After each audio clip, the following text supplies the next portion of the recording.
speaking of pickiness, how picky are you about where to sit at a restaurant? Like if you were on a first date. According to the Wall Street Journal, booths are the most wanted type of seating, but tables with great views and on raised platforms are also in demand.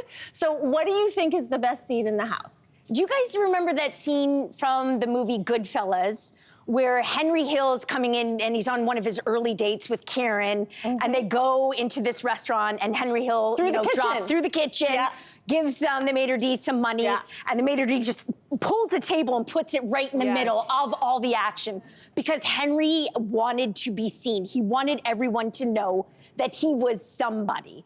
And it reminds me of this story. I was just listening to this podcast with Wolfgang Puck. Wolfgang, everyone know him?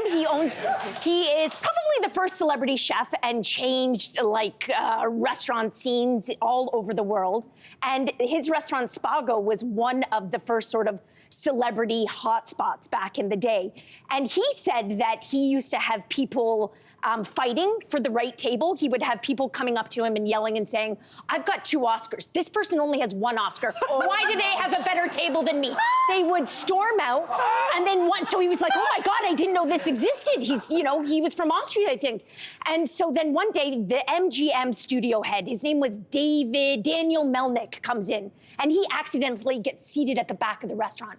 Wolfgang is horrified, and he goes up to Daniel and says, I'm so sorry, I'll move you to a better table. And Daniel says, "Why would you do that?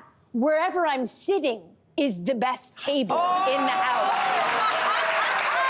So guys, wherever we sit is the best table in the house. I love that story. Oh my God. I mean, I just think to myself, would you pay? I think this is going to become a thing for people who care about trendy restaurants and where they are seated. That they're going to, is this already happening? I don't know. Are people being charged? Yeah, I think so. People would pay for a better seat. For a better seat. No, either would I. I would just leave. It's like throwing dice. Would you do it? I mean, no, I wouldn't. And I think that I'm a more collective community eater, so I like sharing tables. Yeah. I think everyone just should sit with each other. Oh and, my gosh. Share meals and enjoy strangers' company. You're there anyways. Talk about their political differences. Yeah, and we can all talk about our political differences and be at equally good or crappy tables, but be together experiencing it. I love that. Thanks for watching. We've got lots more discussion and debates on everything from food and fashion to pop culture and current events. Don't forget to click like and subscribe.